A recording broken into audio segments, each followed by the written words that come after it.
Alors, bonjour tout le monde, bienvenue à notre balado Apprendre à se connaître. Mon nom est Yann Rompré, je suis acteur, mais aussi animateur curieux. Et permettez-moi de vous présenter ma sémillante animatrice, Lucie Belrose. Allô, Lucie? Salut Yann. Ça va bien? Oui, toi? Très, très bien. Aujourd'hui, on a un sujet important, je pense. On va parler d'autodétermination. Alors, on dirait que c'est un exercice de diction. Autodétermination. Je m'en revenais dans l'auto, puis j'étais là, autodétermination. Mais on l'a pété, on l'a dit. Alors,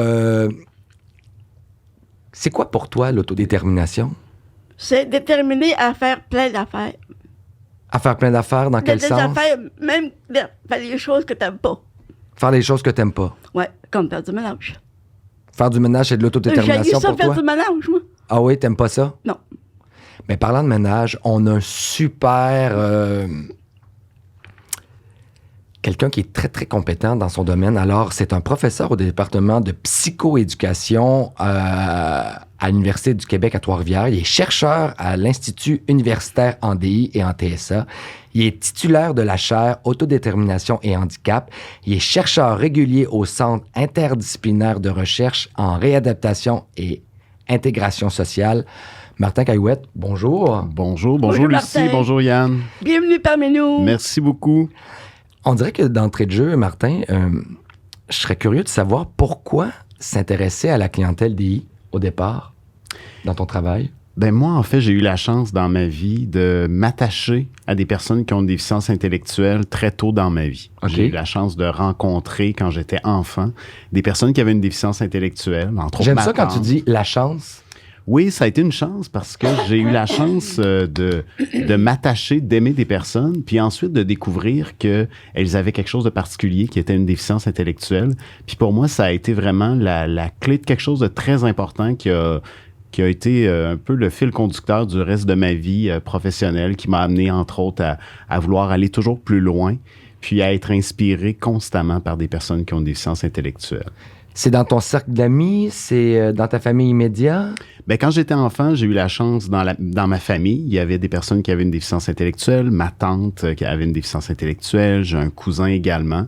Puis ensuite, ben la vie a fait en sorte que j'ai croisé des frères, des sœurs, de certains amis qui avaient une déficience intellectuelle aussi. Donc ça a toujours fait partie de mon cercle. Puis pour moi, il y a quelque chose qui a été comme d'un naturel de m'intéresser aux personnes qui ont une déficience intellectuelle. Les défendre? Ben, j'avais envie beaucoup, quand j'étais jeune professionnel comme éducateur spécialisé, j'avais envie de travailler à faire en sorte que chaque personne qui a une déficience intellectuelle puisse avoir vraiment sa place dans la société. Puis c'est vrai que l'aspect de la défense des droits, c'était vraiment, vraiment important pour moi. Et en même temps, j'étais souvent confronté à une espèce de paradoxe parce que je voyais tout le travail que moi puis des collègues on faisait pour donner pleinement la place aux personnes. Puis en même temps, je me rendais compte que parfois, quand venait le temps de prendre des décisions importantes, ben parfois on prenait les décisions à la place des personnes. Et ça, pour moi, ça me confrontait. Puis c'est là que l'autodétermination est arrivée dans ma vie. Puis ça m'a donné une belle piste de réflexion, puis une belle aventure professionnelle qui est née de ça. Puis comme tu disais que sur les feuilles, c'est plutôt faire avec, apprendre, mais pas le faire à la place de la personne. C'est ça? Ben exactement, Lucie. Tu vois, pour moi, ce que je me rendais compte, c'est que parfois, il y avait des décisions importantes. Puis parfois, parce que je pensais bien faire, parce que mes collègues pensaient bien faire, parfois, on prenait la décision pour la personne où on lui donnait pas véritablement le choix, où on faisait pas en sorte qu'elle soit vraiment partie de cette décision-là. Puis à un certain moment, j'ai compris, puis en découvrant ce qu'était l'autodétermination, qu'il y avait une façon un peu différente de faire les choses, qu'on pouvait accompagner la personne, la soutenir dans sa prise de décision, la soutenir dans ses choix. Parce que tu sais que les gens qui avec une DI sont plus là à apprendre que les gens normaux. Les enfants, que les jeunes, les adolescents aussi.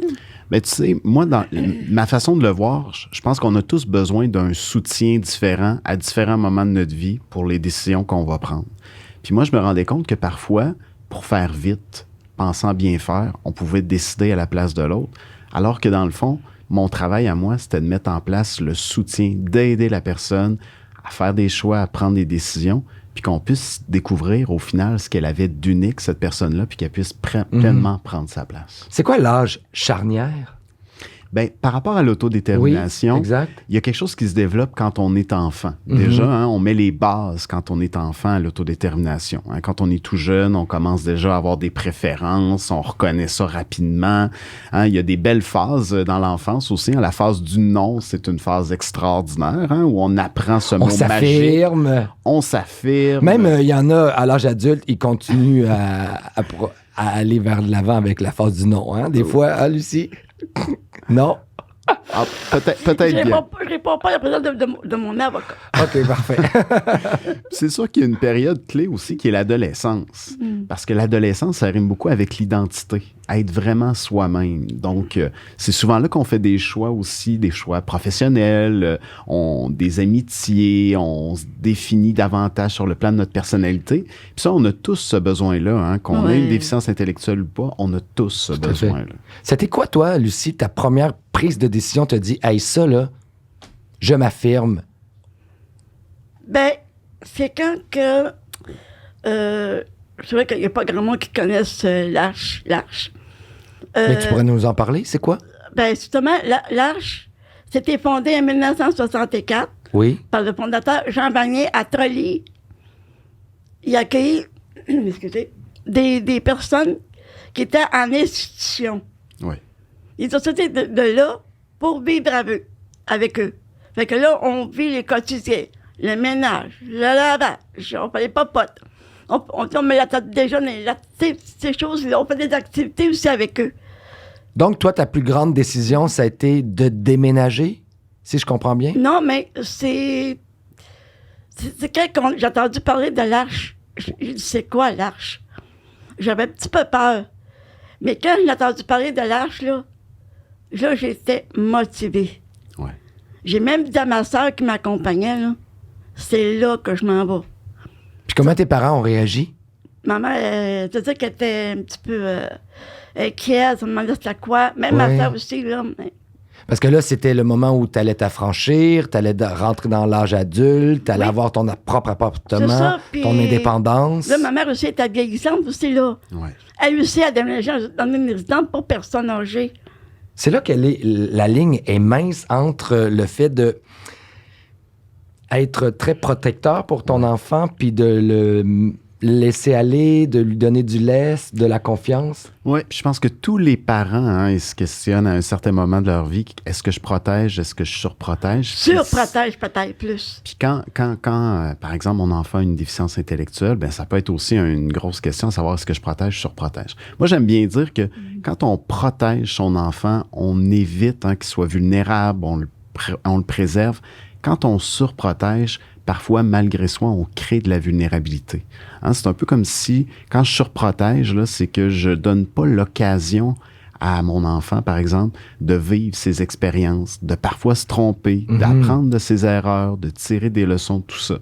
De s'émanciper. Voilà, tout à fait, de prendre sa place. Puis, Lucie, ça a probablement été le cas pour toi quand tu as choisi d'aller vivre au foyer de l'Arche. C'est un choix que tu faisais, puis il y a peut-être des doutes, des craintes, tout ça, peut-être les proches aussi, mais j'imagine que tes proches t'ont aussi permis ça. Parce que moi, j'ai une mère qui était très protectrice, mais pas, autrement dit.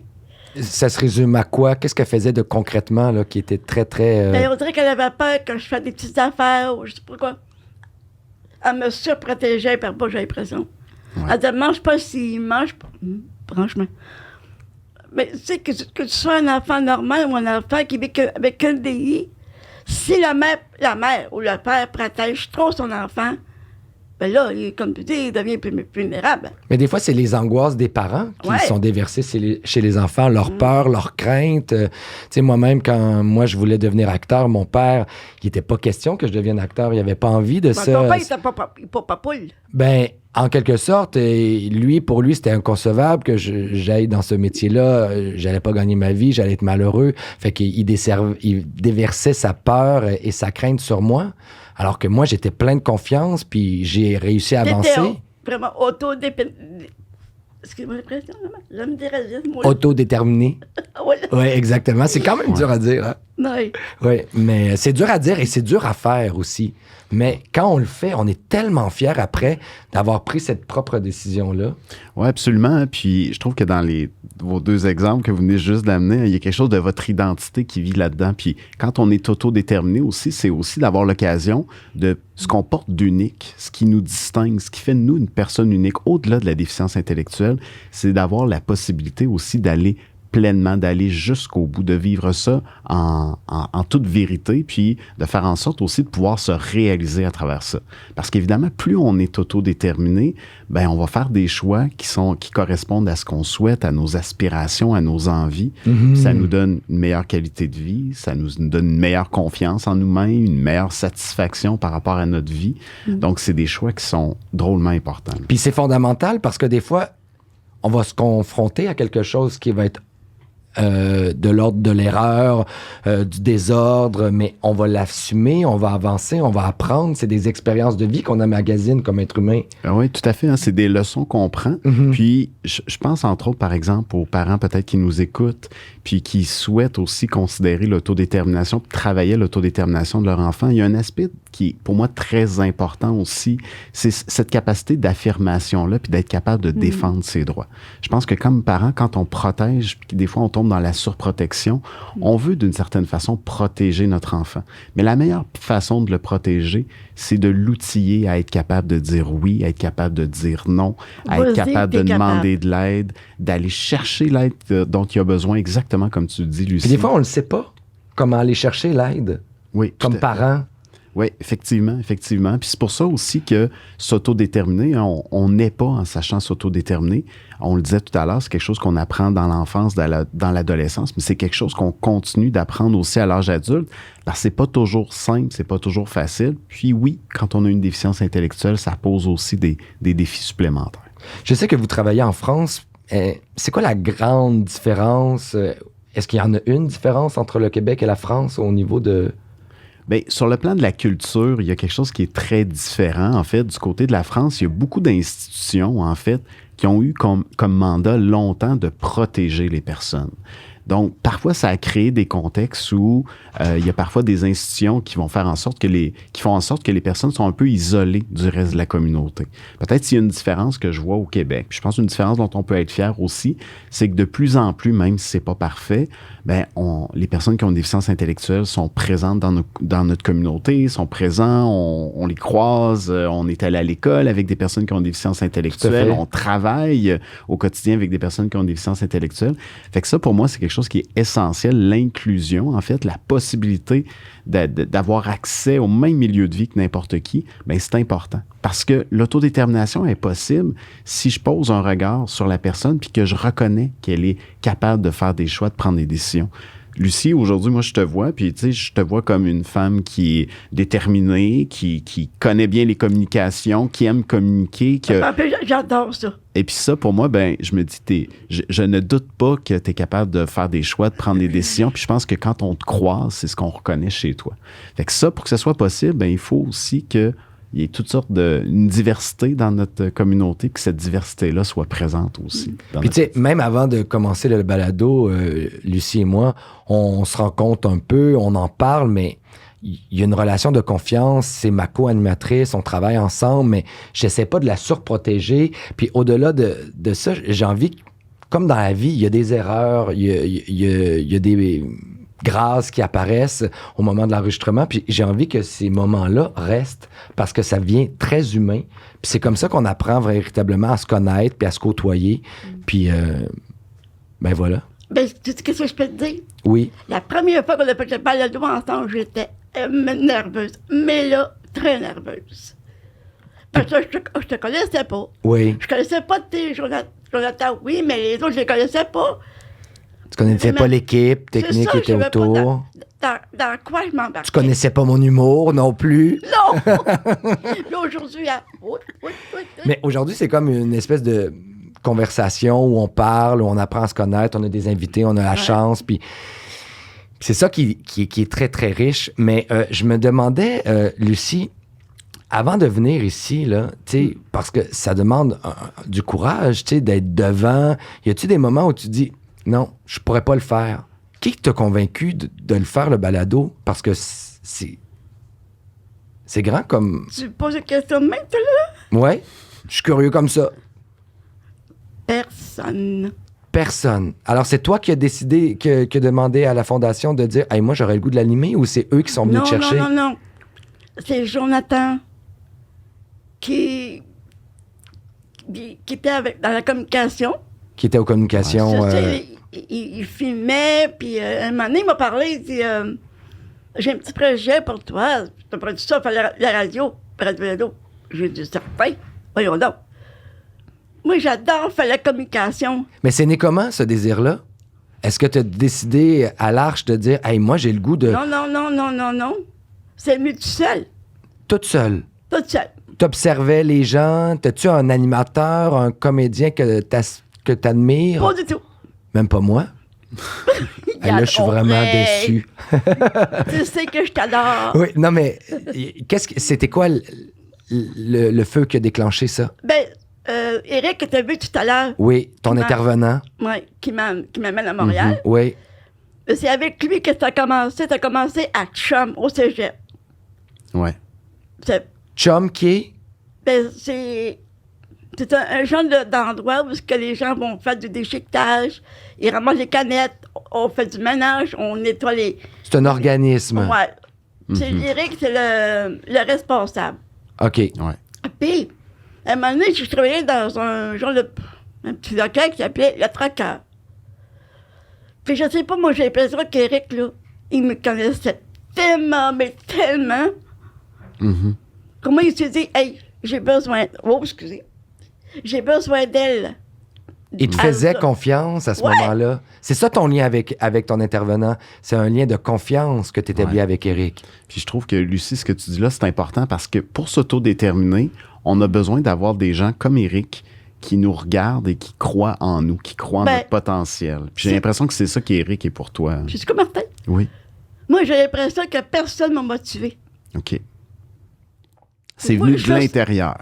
Je faisais comme si rien n'était. OK.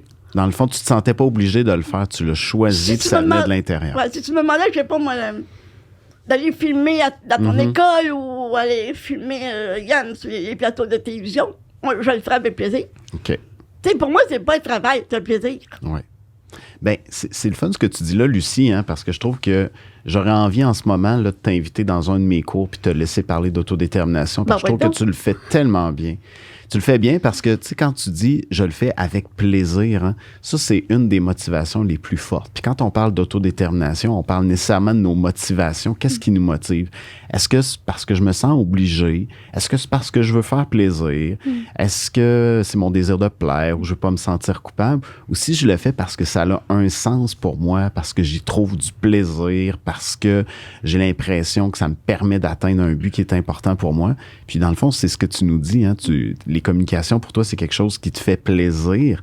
Donc, c'est sûr que tu as une motivation qui est forte. J'ai l'impression qu'on n'a pas besoin de te tordre un bras pour faire ça. Puis c'est formidable que tu puisses le faire. Puis j'avais envie d'ajouter aussi que toute ta spontanéité aussi, ça fait partie pour moi de ta couleur, ta texture, de qui tu es, tes particularités. Puis ça, c'est inspirant. Puis quand on est autodéterminé, on inspire d'autres personnes aussi à prendre pleinement leur place. Fait que probablement que tu as une inspiration autour de toi, je pense. J'espère. Est-ce que tu trouves que la société change? Ben moi, je trouve qu'elle change. Je trouve parce qu'elle qu'à évolue. t'entendre parler, tu sèmes du bonheur, tu sèmes... Ben, moi, j'ai l'impression qu'elle évolue. Je pense qu'on est dans une période aussi où l'inclusion, la diversité est mis de l'avant. Puis moi, je trouve ça formidable, en fait. Moi, je suis né dans un milieu qui était beaucoup conservateur, disons-le. Puis ça a été un défi pour moi personnellement aussi d'avoir ma couleur. Puis petit à petit, ce concept-là d'autodétermination qui est important pour les personnes qui ont une déficience intellectuelle, j'y ai trouvé le sens aussi pour moi dans ma vie. Puis j'ai l'impression que quand je vois en fait mon entourage, puis quand je vois la société évoluer, j'ai l'impression qu'on reconnaît de plus en plus la valeur de cette diversité-là, de l'importance de cette inclusion-là. Puis moi, je pense que le jour où on sera une société pleinement inclusive des personnes qui ont une déficience intellectuelle, ben ce sera nous tous qui allons en profiter. Ça va être une société qui va être meilleure pour tout le monde. C'est le vrai sens de l'inclusion. On dirait que c'est comme partir de l'école, apprendre à être soi. Oui. et apprendre à dire, ben moi, je suis comme ça. De pas avoir peur d'être. Oui, tout à fait. Puis parfois, assez rapidement, on apprend à se conformer. Oui, puis à se cacher, puis à dire, ben on va faire que ce que les amis aiment pour essayer de rentrer dans un moule, ne pas trop sortir. Ouais, Mais non, Yann. Si tu veux le faire, fallait donc. Ben, c'est drôle, tu me dis ça, mais moi, quand j'étais au secondaire, j'étais dans une école où il y avait beaucoup de sport. Puis le théâtre allait commencer, puis il n'y avait pas beaucoup de monde qui voulait choisir théâtre. Il y avait plus de filles. Puis à un moment donné, les gars de basket ont décidé d'aller en théâtre. Moi, j'avais pris informatique. Hey, je peux pas croire que j'avais choisi informatique. Je suis même pas capable de... En tout cas, je suis pas très, très bon en informatique. Puis j'avais pris ça pour être comme tout le monde. Puis après ça, les gars de basket qui ont pris théâtre, fait que là, moi, je fais comme, hey, moi, je vais aller en théâtre. Puis c'est ça que j'avais le goût d'aller, mais j'étais pas capable de m'affirmer, j'étais pas capable de le dire parce que je voulais pas être hors norme. C'est ça aussi, tu sais, dans le degré de s'affirmer, d'être soi, il y a quelque chose que quand on est gamin, on est fragile au niveau de ça. Oui, puis parfois, là, c'est d'être capable de réagir à ces pressions-là. Des fois, on se met cette pression-là, on pense qu'il faut se conformer, qu'il faut être comme les autres, qu'il faut pas sortir du moule.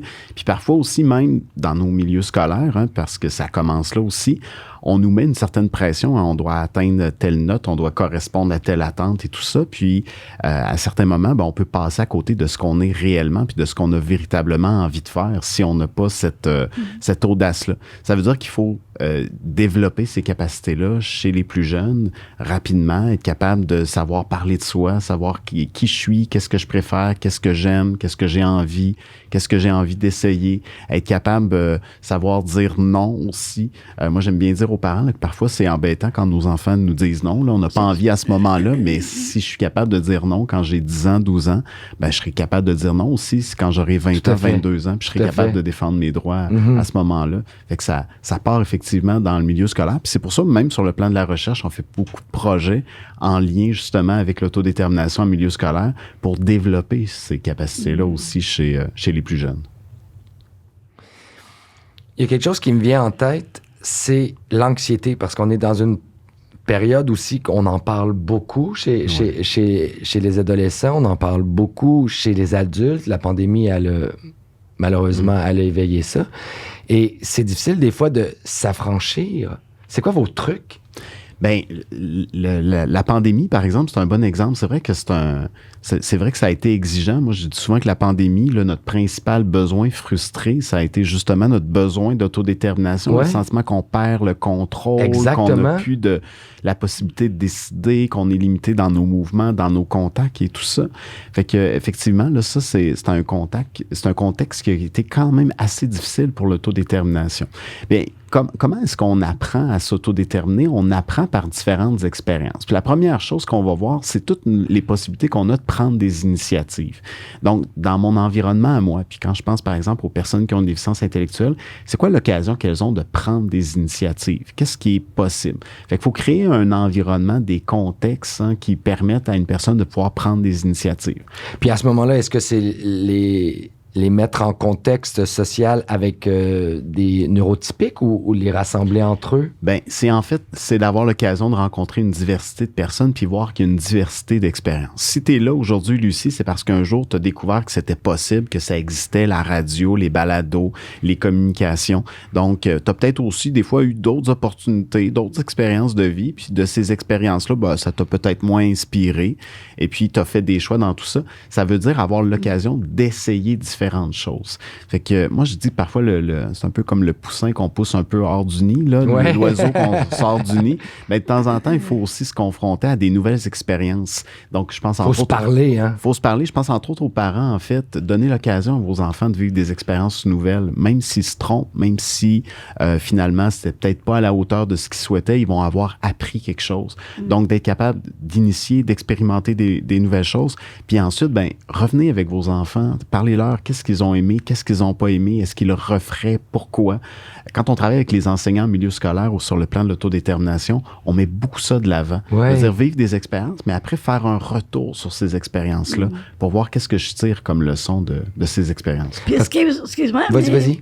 Mais ce qui est peut-être plus motivant, c'est qu'un jeune qui soit normal ou qui a une déficience, s'il y a un problème, il est triste, il est malheureux, mais c'est mieux qu'il soit motivé à aller parler à quelqu'un. Un parent, un ami, un éducateur, un psychologue, je ne sais pas, mais à quelqu'un de confiance. Oui, bien, d'avoir quelqu'un qui croit en nous. Hein. On a besoin d'avoir des modèles d'autodétermination. On a besoin de pouvoir s'appuyer sur des personnes qui vont nous aider, puis dire « je suis triste, je suis content ».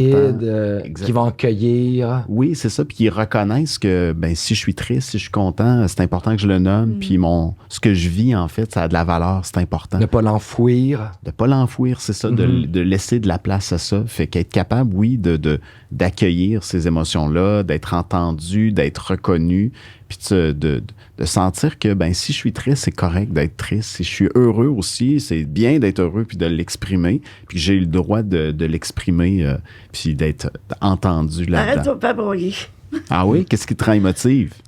Là, parce qu'on a 2 décès, puis on a quelqu'un qui est malade à l'hôpital, là, puis... En ce moment, tu vis des choses très difficiles. Là, c'est... ouais. Je suis comme...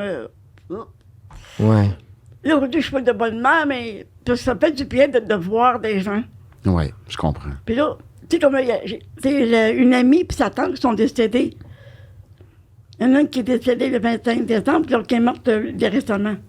Puis dimanche, là, c'est leur funérailles. Et... C'est des moments difficiles. Là, je venais parler chez moi, puis... À ce moment-là, qu'est-ce qu'on fait? Ben, tu vois, hein, moi, je trouve ça beau que tu le nommes, Lucie, que tu es en train de vivre ça. Même je le sens un petit peu là, émotive. Oui, puis il y a des moments où tu le ressens, puis il y a des moments, peut-être que là, tu es occupé à autre chose, puis ça revient à certains moments, fait que d'être capable de l'exprimer. Puis tu sais, notre vie est faite de plein de transitions, hein, plein de changements. Ce que tu viens de nommer là, quand quelqu'un décède, c'est une transition, un changement dans notre vie. Puis l'autodétermination dans ces moments-là est importante parce que peut-être que tu vas avoir le goût de faire quelque chose, de dire quelque chose pendant cette funéraille-là. Peut-être que tu vas avoir envie de poser un geste qui est important pour toi parce que ça a du sens pour toi, parce que ça va être ta façon d'exprimer ce que tu vis par rapport à cette personne-là. Puis ça, c'est pour ça que dans toutes nos transitions de vie, là, c'est toujours important. Justement, il faut que je me motive à aller au salon dimanche. Oui. Mais j'aime ça, tu dis tout le temps ce mot-là, motivation. C'est comme un leitmotiv pour toi? Oui. Quand tu te lèves le matin, tu es motivé. J'aime ça, t'entendre dire ça, motivé. C'est pas passif, c'est actif.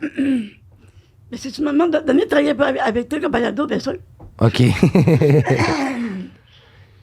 Mais la motivation, ça fait partie.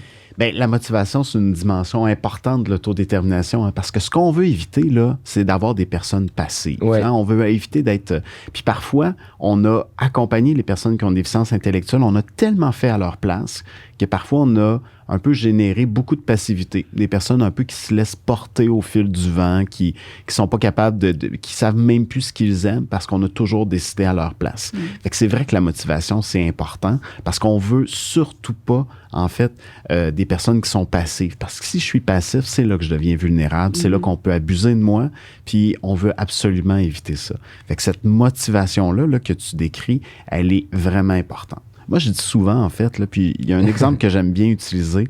Vous savez, à l'école, parfois, on reçoit des billets de bon comportement ou tout ça. Puis moi, j'aimerais ça qu'on renforce beaucoup plus les prises de parole que les silences. Hein, je me rappelle un jour de ma fille qui était revenue avec un billet de bon comportement où on la félicitait d'avoir gardé le silence. Puis je me suis toujours dit que j'aimerais beaucoup mieux qu'elle revienne avec un billet où on la félicitait d'avoir pris la parole. Fait que je pense que c'est important aussi des fois de se dire, comme parent, comme intervenant, d'avoir juste en tête cette idée-là aussi, de dire que parfois on prend la parole, peut-être pas parfaitement, mais c'est important de savoir prendre la parole bien plus que de garder le silence. Oui, c'est vrai, ça fait vraiment écho en ce moment. De prendre la parole, c'est de la façon de le dire, mais il n'y a pas de mauvaise façon. Il y a juste le fait de le faire, puis après, on le module, puis ça devient plus concret, plus précis, plus structuré. Oui, tout à fait, tout à fait. Parfois, on peut choisir de se taire aussi, puis c'est correct de choisir de se taire aussi. Parce qu'on apprend aussi en écoutant. On n'est pas toujours obligé d'être devant, puis de parler. Moi, je me souviens, quand j'étais gamin, je parlais beaucoup, mais plus je vieillis, plus j'ai tendance à écouter. Puis c'est le fun d'être assis dans le siège de la personne qui écoute parce que tu apprends beaucoup plus. Puis il vante moins, étonnamment. Parce que quand tu es devant puis tu parles beaucoup, là, ça vante. Oui, absolument. Tu as besoin d'être solide tout le temps. Oui, absolument. C'est vrai que ce que tu dis là, Yann, aussi, je pense que ça met de l'avant le fait que parfois, pour s'autodéterminer, quand on est plusieurs à s'autodéterminer, quand on a envie d'exprimer nos droits, de les faire valoir, mais parfois, quand on est en groupe, je vais reprendre ton expression, là, puis qu'on est plusieurs à recevoir le vent ensemble, des fois, on avance mieux aussi quand on est en groupe. Fait que c'est pour ça que moi, je trouve ça beau, par exemple, Lucie, ce que tu vis à l'Arche, d'être avec d'autres personnes qui ont une déficience intellectuelle, où ensemble, vous pouvez faire valoir aussi votre réalité, vos droits, prendre ensemble votre place dans la société. Parfois, on a besoin là, de s'appuyer les uns sur les autres pour s'autodéterminer aussi. Depuis que je suis à l'âge, ça va faire 20 ans au mois d'août que je suis à l'âge. Puis il m'a dit, mon juste que je me trouve chanceuse. Je suis pas seule dans un appartement. Mm-hmm. Tu sais, déprimée, vraiment dépressive. On est une famille, on fait plein de choses ensemble. Il y a de l'entraide, de la solidarité. Oui. Puis de l'amour, puis du respect. Oui, puis quand on apprend une nouvelle, comme on a appris cette semaine, Oui. on est toutes là, câlinés, puis OK, ça va aller, ça va aller. Vous encouragez, il y a une solidarité entre vous. Tu sais, on se dit OK. Y a-tu quelqu'un qui prend plus de prise de décision dans votre groupe? Y a-tu quelqu'un qui est comme... Non. Non? Tout le monde est égaux, tout le monde a sa place? La responsable, même les assistants nous demandent t'as-tu le goût de faire ça? Qu'est-ce qui vous tente de faire? Tu sais, comment la ruche, on fait un genre d'activité de jour. Pour que ça vienne de toi. Ouais. C'est drôle, hein? Mais avant, j'aimais ça faire des toiles. Mm-hmm. Mais là, il faut que je me motive pour en faire une. OK. Parce que tu as envie d'autre chose? Non, on dirait que ce qui me motive plus, c'est la communication. OK. Ben, des fois, les intérêts, ils changent, hein? Oui, c'est ça. Puis surtout à vieillissant. Ben oui. Puis des fois, tu te positionnes sur des choses, puis tu fais comme, hey, je l'ai essayé. Parce qu'avant, on dirait dans la vie, les gens creusaient dans un domaine. Mm-hmm. Et maintenant, on touche à plein de domaines. En tout cas, je le vois vraiment chez les jeunes. Ils font du hockey, puis ils adorent le hockey, mais ils vont se revirer de bord, puis ils vont se lancer dans du soccer, là, tu sais. Ils vont faire autre chose, oui. Exactement. Oui, puis c'est ça. Puis c'est vrai aussi que notre personnalité évolue, notre identité aussi, elle se forge au gré des événements. Puis parfois, on a l'impression d'être allé au bout de quelque chose. Ouais. Puis là, c'est un nouvel intérêt qui prend la place. Puis ça, c'est important aussi. Puis parfois, avec les personnes qui ont une déficience intellectuelle, on avait là, puis parfois encore maintenant, une espèce de logique de placement. Hein? On trouvait une place à la personne, puis on s'imaginait. Toi, t'es bonne là-dedans, vas-y. T'es bonne, tu vas être là, tu vas vivre là, tu vas faire telle chose, tu vas être protégé. Alors que, on évolue dans la vie, on fait toutes sortes de choses, on évolue sur le plan professionnel. C'est la même chose pour les personnes qui ont une déficience intellectuelle. Faut préserver cet espace-là aussi pour pouvoir évoluer. Mais surtout, si tu demandes aux jeunes, qu'est-ce que tu as envie de faire? Qu'est-ce qui te passionne vraiment? Mm-hmm. C'est la communication? Est-ce que c'est le sport? Est-ce que c'est, je sais pas moi, de fonder une entreprise comme avocat, dentiste? Puis motiver à aller à tes cours, même si ça ne te tente pas. C'est le fun que tu dises ça aussi, Lucie, parce que ce sera tout déterminé, hein, c'est pas faire juste ce qu'on aime non plus. Des fois, c'est choisir de faire des choses qu'on... Ouais, c'est ça. Comme le ménage. Le ménage, là, on en parle pas mal. Hein? Comme tu dis, Lucie, des fois, on n'a pas envie, mais il y a un but important. Tu sais, faire du ménage pour faire du ménage, pas très intéressant. Mais faire du ménage parce que je reçois un ami chez moi, faire du ménage parce que j'ai envie de me sentir bien dans mon espace, là, peut-être, ça peut prendre son sens. Fait que c'est pour ça que s'autodéterminer non plus, c'est pas juste faire ce que je veux comme je veux. C'est aussi parfois choisir de faire des choses que j'aime moins, mais parce qu'il y a un sens derrière ça. Martin, je t'adore. Ah oui? En ce moment, c'est quoi la recherche principale que vous travaillez? Sur quoi en ce moment? On travaille beaucoup. En fait, il y a 3 grands domaines. Je dirais un domaine qui prend beaucoup d'espace, c'est tout ce qui concerne l'habitation. Okay. Donc, avoir la possibilité d'accéder à un véritable chez-soi. Fait qu'on travaille beaucoup des modèles, notamment des modèles d'appartements supervisés. Parce que pour moi, c'est important, en fait, que chaque personne puisse accéder à un chez-soi. Puis un chez-soi, en fait, c'est un lieu où j'ai du contrôle, j'exerce du pouvoir, hein, ne serait-ce que choisir la décoration, avoir la possibilité de décider de mon horaire de vie, de la journée, des repas que je mange. C'est des choses qu'on fait puis qui nous paraissent naturelles, mais pour une personne qui a une déficience intellectuelle, c'est pas toujours le cas. Fait qu'il y a des modèles intéressants, entre autres des modèles d'appartements supervisés qui naissent un peu partout au Québec, puis on accompagne en fait les groupes qui portent ces projets-là. Parce qu'il y en a qui sont plus sécurisés, il y en a qui sont plus lousses, si on peut se dire. Ben, il y avait en fait, pendant une longue période, on avait peu d'options résidentielles. Donc souvent, les personnes se retrouvaient en famille d'accueil où il n'y avait pas beaucoup de choix. Puis souvent, c'était des milieux où ils étaient hébergés. Puis moi, si je vous héberge, ben, c'est sûr qu'on va fonctionner selon mes règles. Exact. Alors que si vous êtes chez vous, hein, si c'est un véritable chez-soi, c'est vos règles qui vont être là. Donc, c'est comment est-ce qu'on peut permettre à une personne qui a une déficience intellectuelle d'accéder à un chez-soi? Mais ça veut dire un milieu qui est pensé aussi pour que la personne ait un chez-soi, des espaces d'intimité, une chambre, du contrôle sur son quotidien, mais en même temps, quel est le soutien dont elle a besoin aussi au quotidien. Donc, peut-être un soutien pour la préparation des repas, pour peut-être un soutien pour l'entretien ménager, le ménage, peut-être un soutien à d'autres niveaux au quotidien, l'organisation du quotidien. Les repas. Par exemple, c'est toi, ça. est-ce que tu vas faire l'épicerie, toi? Où est-ce que tu habites? Ou c'est quelqu'un qui est en charge de ça? Ça peut arriver des fois qu'on peut aller faire l'épicerie avec un bénévole ou un assistant. Puis aimes-tu ça, aller faire l'épicerie, choisir ce que tu vas manger? Non, ce qu'on va manger. Ah, ce qu'on, parce que là, tu penses à tout le monde. Toi, tu cuisines pour tout le monde. Non, mais chaque personne a son jour de repas. OK? Puis là, on a parlé aussi avec la responsable. Quand c'est notre jour de repas, comme moi, c'est lundi, mardi, bien, je fais manger McPaul. Mais pas de lui, il n'est pas capable de manger seul. OK. Lui, il a vraiment besoin d'aide. Ah, McPaul, c'est une personne. Oui. OK, j'étais là, McPaul, j'étais là, c'est quoi ça? Tu pensais, coudonc? Ben, un menu, McPaul, je sais pas. Non.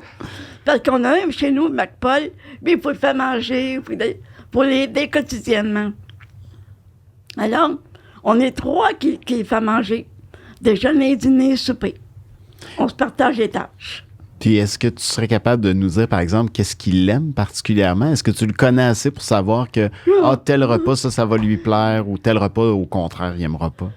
Il a bien la bière. Ah, bon, mais il aime... J'espère qu'il mange pas ça au déjeuner. Une bonne bière au souper. Ouais, c'est ça. C'est pas compliqué à faire, en tout cas. Non, Bon, mais... en fait, repas, je me suis pas bien que t'es qu'aime. OK. Peut-être que j'ai gâteau de sommeil, gâteau au chocolat au sucre à la crème. C'est une dent sucrée. McPaul, c'est une dent sucrée.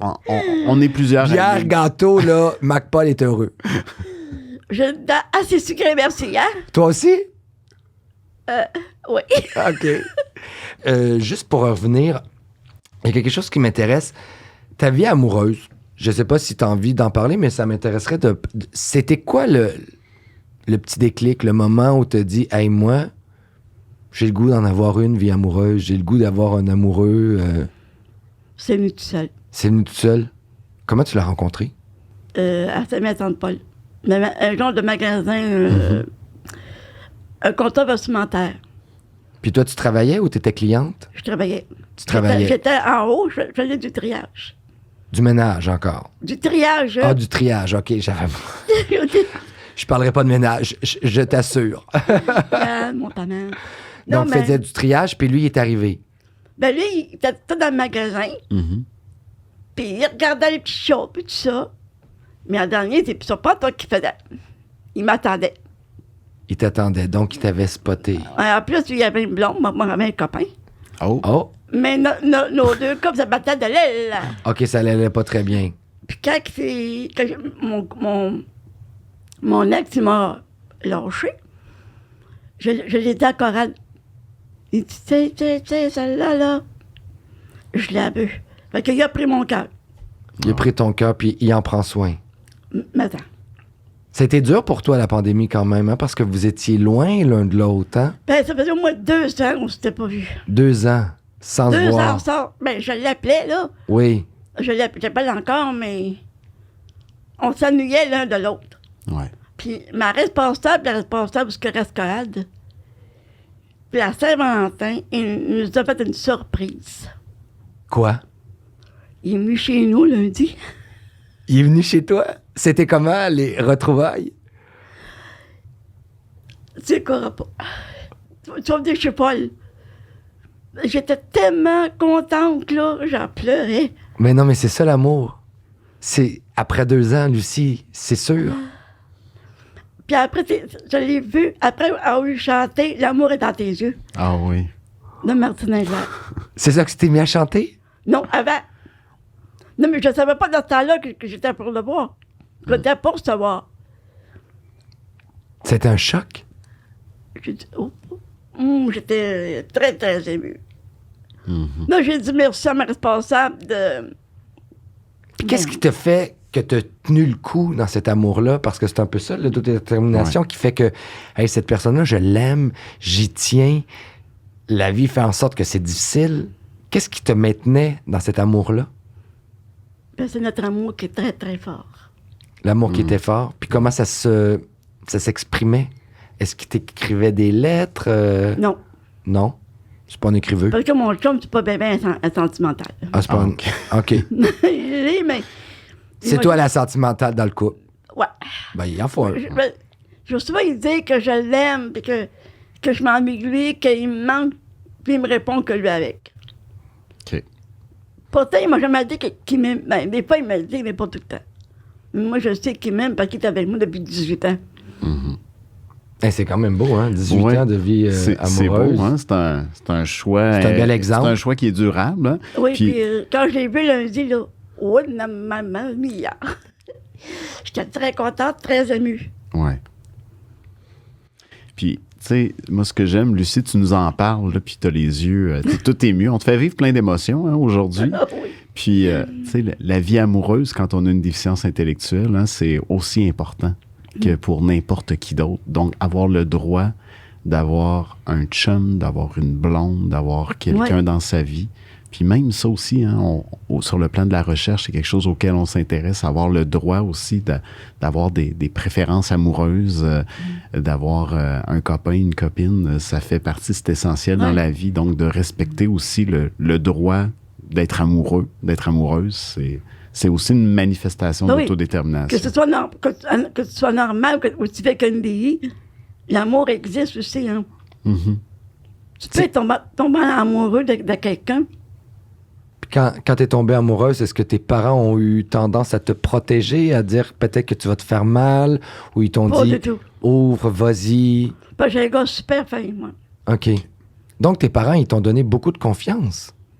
T'étais bien épaulée. J'ai l'impression que c'est mes parents qui m'ont. Comment je dirais ça, là?